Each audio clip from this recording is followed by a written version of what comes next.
ওকে বন্ধুরা, welcome back to the channel. So এই ভিডিওতে আমি এটা হচ্ছে ভিডিও নাম্বার 13 অ্যাকচুয়ালি। এটা হচ্ছে ইকোনমিক্সের যে চ্যাপ্টার ছিল ডিমান্ড অ্যান্ড সাপ্লাই, তার মধ্যে এটা হচ্ছে সাপ্লাই পার্ট। তো এর আগে আমি অলরেডি অনেকগুলো ভিডিও দিয়ে দিয়েছি, তো ওগুলো যারা যারা দেখোনি তারা অবশ্যই দেখে নাও ভিডিওগুলো, দেন এই ভিডিওতে দেখো তোমরা, ঠিক আছে? তো এটা অ্যাকচুয়ালি একটা নতুন টপিক। দেখো, এটা হচ্ছে যোগান, সাপ্লাই বা যোগান আমরা শুরু করছি আজকে। তো যোগান বলতে কী বোঝায়? যোগান হলো কোনো নির্দিষ্ট সময়ে নির্দিষ্ট দামে যে পরিমাণ দ্রব্য বা সেবা বিক্রেতা, এটা হচ্ছে কার দিকতে পাবো? বিক্রেতা দিকতে পাবো। বিক্রেতা, সেলার, বাজারে বিক্রি করতে প্রস্তুত থাকে। বাজারে বিক্রি করতে প্রস্তুত থাকে। ডিমান্ড ছিল কার দিক থেকে? ডিমান্ড ছিল ক্রেতা, ঠিক আছে? এইটা হচ্ছে কার দিক থেকে? এটা হচ্ছে বিক্রেতার দিক থেকে। মানে এখানে বিক্রেতা কতটা দ্রব্য মার্কেটে বিক্রি করতে রেডি আছে, কতটা দ্রব্য মার্কেটে সেল করতে রেডি আছে, এই কত পরিমাণ দ্রব্য, এই পরিমাণটাকে বলা হচ্ছে কি? যোগান। এই যে পরিমাণ এটা হচ্ছে কি? এটা হচ্ছে যোগান। আচ্ছা, যেমন আমরা পড়েছিলাম চাহিদা সূত্র, এখানে হচ্ছে যোগানের সূত্র। ল অফ সাপ্লাই, আগেরটা পড়েছিলাম কি? Law of demand. এখন হচ্ছে ল অফ সাপ্লাই। তো ল অফ সাপ্লাই মানে কি? অন্যান্য বিষয় স্থির অবস্থা। দেখো, মনে করে দেখো, চাহিদার ক্ষেত্রেও কোনো অনেকগুলো বিষয় ছিল, এই চাহিদা নির্ধারণকারী বিষয়। ক্রেতার রুচি পছন্দ, ক্রেতার আয়, দাম, অন্যান্য দ্রব্যের দাম। তো সেম এখানে অনেকগুলো বিষয় আছে, যেগুলো বিষয়গুলো হচ্ছে সাপ্লাই নির্ধারণকারী বিষয়। তো সেইগুলো স্থির অবস্থায়। যদি আমি শুধুমাত্র দামটাকে চেঞ্জ করি, দাম যদি বাড়ে তাহলে যোগানও বাড়বে। দাম বাড়লে যোগান বাড়ে। ডিমান্ডের ক্ষেত্রে কী ছিল? দাম বাড়লে ডিমান্ড কমবে। বাট এখানে দাম বাড়লে যোগান হচ্ছে কী বাড়বে। ডিমান্ড কমবে বাট যোগান কিন্তু বাড়ে দাম বাড়লে। কেন? কারণ সেলার যখন বিক্রি করবে কখন? কোনো দ্রব্য বিক্রি করবে কখন? যখন মার্কেটে তার দামটা হাই। প্রাইস হাই মানে কি? তবে তার বেশি প্রফিট হবে। যত বেশি দাম হবে কোনো দ্রব্যের দাম হবে, তখন যদি সেলার সাপ্লাই দেয় ওটাকে, কোনো পার্টিকুলার দ্রব্য, তাহলে সেখান থেকে ওই বিক্রেতা অনেক প্রফিট আর্ন করতে পারবে। কথাটা বোঝাতে পারছি? কারণ বিক্রেতা ধরো একটা দ্রব্য বানাতে 10 টাকা খরচা হয়েছে, বাট বাজারে যদি মার্কেটের দাম যদি চলছে 13 টাকা, তাহলে বিক্রেতার এখন কি প্রফিট হচ্ছে? তো দেখো, ধরে নাও মার্কেটে কী হলো, দামটা মনে করো বেড়ে গেল, মার্কেটের দামটা বেড়ে গেল। দেখো, কস্ট কি চেঞ্জ হবে? যেটা খরচা, সেটা খরচা 10 টাকায় থাকবে কিন্তু। এবার মার্কেটে ধরো না দামটা কেবল কী হলো, এখন 20 টাকা চলছে, তাহলে কি বিক্রেতা কি প্রফিট হচ্ছে না বেশি প্রফিট হচ্ছে? তাহলে দাম যখন বেড়ে যাবে না, তখন সাপ্লাইটাও বাড়িয়ে দেবে। একজন বিক্রেতা না সাপ্লাইটা তখনই বাড়াবে যখন দামটা খুব বেশি থাকবে মার্কেটে, কারণ তার কষ্ট সেমই থাকবে, কস্ট অলওয়েজ সেম। তো দাম যখন বাড়বে না, তখন যোগানটা অটোমেটিকও বাড়িয়ে দেবে। বিক্রেতা, ঠিক আছে? সো এইটা হচ্ছে সিম্পল ল অফ সাপ্লাই। তো আবার দাম কমলে যোগানও কমিয়ে দেবে, কারণ সেম কনসেপ্ট।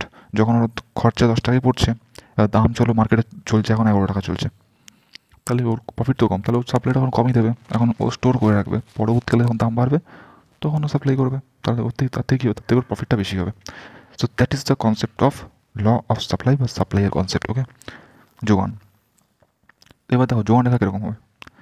দেখো, চাহিদা রেখা কীরকম ছিল মনে করো। চাহিদা রেখা কীরকম দেখতে ছিল? এরকম টাইপের ছিল, এরকম টাইপের ছিল। বাট যোগান রেখা কীরকম হবে? এখানে তো দেখো, দাম বাড়লেই যোগান বাড়বে। তো আমি এখানে কী করলাম? এক্স অ্যাক্সিসে যোগানের পরিমাণ, এক্স অ্যাক্সিসে যোগানের পরিমাণ, আর ওয়াই অ্যাক্সিসে দাম। দেখো, খেয়াল করে দেখো, দাম 5 টাকা, 10 টাকা, 15 টাকা, 20 টাকা। যোগান যখন 10, 20, 30, 40। তো দাম যখন 5 টাকা, তখন যোগান 10 ইউনিট, 10 একক। 10 একক, এগুলো হচ্ছে সব একক, এগুলো হচ্ছে একক ইউনিট। তো দাম যখন বেড়ে দাঁড়ালো 10 টাকা, তখন যোগানো তখন কত? 20 একক। 15 টাকা যখন হলো, তখন বেশি বেড়ে যাবে। এই পয়েন্টগুলো বাঁচি, এই পয়েন্টগুলো যোগ করে দেখো, আপওয়ার্ড রাইজিং একটা কার্ভ পাবো। আপওয়ার্ড রাইজিং যোগান রেখা হচ্ছে এরকম, এরকম যোগান রেখা, এটা হচ্ছে আপওয়ার্ড রাইজিং। তাই যোগান রেখার আকৃতি কীরকম? আপওয়ার্ড রাইজিং মানে ঊর্ধ্বমুখী, বাম দিক থেকে ডান দিকে ঊর্ধ্বমুখী। চাহিদা রেখা ছিল কীরকম? বাম দিক থেকে ডান দিকে নিম্নমুখী। বা যোগান রেখা কি? ঊর্ধ্বমুখী, ঊর্ধ্বমুখী।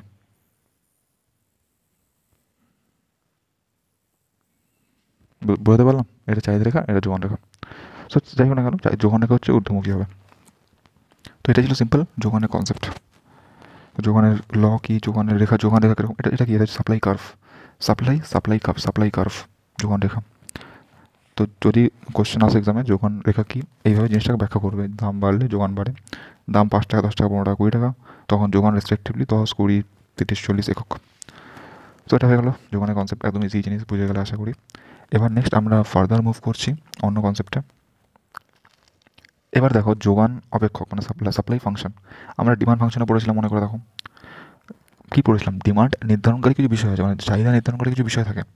সেমভাবে যোগান নির্ধারণকারী কিছু বিষয় থাকবে, যেই জিনিসগুলো যোগানকে এফেক্ট করবে, যার উপর নির্ভর করে যোগান বাড়বে বা যোগান কমবে। দেখো, প্রথম কথা, দ্রব্যের দাম তো অবশ্যই হবে, কারণ দ্রব্যের দামটাই তো মেন জিনিস, তাই না? তো দ্রব্যের দাম যদি বেড়ে যায় তাহলে যোগানও বাড়বে, দ্রব্যের দাম কমলে যোগানও কমবে। এরকম আরও অনেক জিনিস থাকে, সংশ্লিষ্ট দ্রব্যের দাম, তাই না, ভবিষ্যৎ দাম সম্পর্কে প্রত্যাশা, উৎপাদনের উপকরণের দাম। উৎপাদনের উপকরণ মানে কি, র মেটেরিয়াল যদি দাম বেশি হয় তাহলে যোগান কীরকম হবে, যোগানও কম হবে, কারণ র মেটেরিয়াল যদি বেশি টাকা হয় তাহলে খরচাটাও তো বেড়ে যাবে। এবার খরচা বাড়া মানে কি, যোগানটা কমিয়ে দেবো। আবার বিক্রেতার উদ্দেশ্য, গোলস অ্যান্ড অবজেক্টিভস বিক্রেতার। তো এই জিনিসগুলোকে আমি রিলেশন পোজ করি, এই যোগানের সাথে এর যে রিলেশন, যোগানের সাথে এই জিনিসগুলো যে রিলেশন, এই যে রিলেশন, সম্পর্ক সম্পর্ক সম্পর্ক সেটাকে বলা হয় কি, সাপ্লাই ফাংশন, যোগান অপেক্ষক। দেখো যোগান নির্ধারণকারী বিষয়গুলোর সাথে যে সম্পর্ক, যোগান ও যোগান নির্ধারণকারী বিষয়গুলোর মধ্যে যে সম্পর্ক, আর সেটা হচ্ছে সাপ্লাই ফাংশন।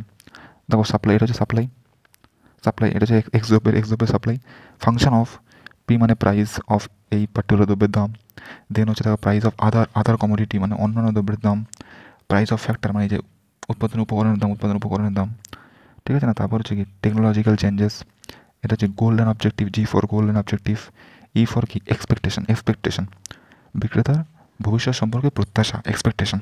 তো এই জিনিসগুলো হচ্ছে কি সাপ্লাই ফাংশন তৈরি করছে, এই সাপ্লাই ফাংশন। দেখো আশা করছি বুঝতে পারলে। এবার আমরা পড়েছিলাম কি, চাহিদা সূত্রের ব্যতিক্রম পড়েছিলাম। তো সেমভাবে না আমরা যোগান সূত্রের ব্যতিক্রমও কিন্তু হয়। তখন যোগানটা কীরকম হবে, মানে চাহিদা রেখার মতো দেখতে হবে। খেয়াল করে দেখো, চাহিদার ব্যতিক্রম যখন করছিলাম তখন চাহিদা রেখা কি ঊর্ধ্বমুখী হয়তো, নর্মালি চাহিদা রেখা নিম্নমুখী, বাট চাহিদা ব্যতিক্রমের সময় কি চাহিদা রেখা ঊর্ধ্বমুখী। সেমভাবে এখানেও নর্মালি যোগান রেখা কি যোগানের ঊর্ধ্বমুখী, বাট যখন যোগানের ব্যতিক্রম হবে তখন কী হবে, যোগান রেখা হবে নিম্নমুখী, এরকম হবে। আশা করছি বুঝতে পারলাম। সো এই কারণগুলো দেখো, আশা করি বইতে তোমরা পড়লে বুঝে যাবে। বিক্রেতার অর্থনৈতিক দুর্দশার মধ্যে রয়েছে, বিক্রেতার আর্থিক অবস্থা খারাপ, তখন সে কী করবে, তখন যদি দ্রব্যের দাম বেশিও থাকে বা দ্রব্যের দাম যদি কমও থাকে, আমি দেখলাম দ্রব্যের দাম কম রয়েছে, তা সত্ত্বেও বিক্রেতা নিজের যোগানটা বাড়িয়ে দেবে, মানে দাম কমলে যোগান বাড়িয়ে দেবে। সো এটা কি ব্যতিক্রম হয়ে গেল। তারপর হচ্ছে পুনরায় উৎপাদনযোগ্য নয় এমন দ্রব্য, মানে যেই দ্রব্যগুলোকে পুনরায় উৎপাদন করা যায় না, যেমন খুব প্রাচীনতম পেন্টিং, রবীন্দ্রনাথ ঠাকুরের পেন্টিং, ওগুলো কি দুবার উৎপাদন করা যায় না। তো ওগুলোর ক্ষেত্রে যোগান সূত্রে ব্যতিক্রম তুমি খেয়াল করতে পারবে। ভবিষ্যৎ দাম সম্পর্কে বিরূপ প্রত্যাশা, যদি ভবিষ্যতে দাম মনে হবে যে বাড়ছে, তো এখন দামটা বেড়ে যাওয়া সত্ত্বেও এখন ও যোগানটাকে বেশি করবে না, যোগানটাকে কমিয়ে দেবে, কারণ সঞ্চয় করে রাখবে, পরবর্তীকালে যখন দাম আরও বেড়ে যাবে তখনও যোগানটা দেবে বিক্রেতা। এটা কার দিক থেকে ভাববে, বিক্রেতার দিক থেকে ভাববে এটা। ওকে, সিম্পল জিনিস একদম। আশা করি বুঝতে পারলে। তোমরা বই থেকে রিড করো, যদি সমস্যা হয় তো আমি অবশ্যই ডিটেলস আরও আলোচনা করবো, কমেন্ট করে জানাও বুঝতে পারছো কি বুঝতে পারছো না। সো নেক্সট অন্য ভিডিওতে আবার অন্য কনসেপ্ট নিয়ে দেখা হবে। ওকে, বাই, আজকের মতো।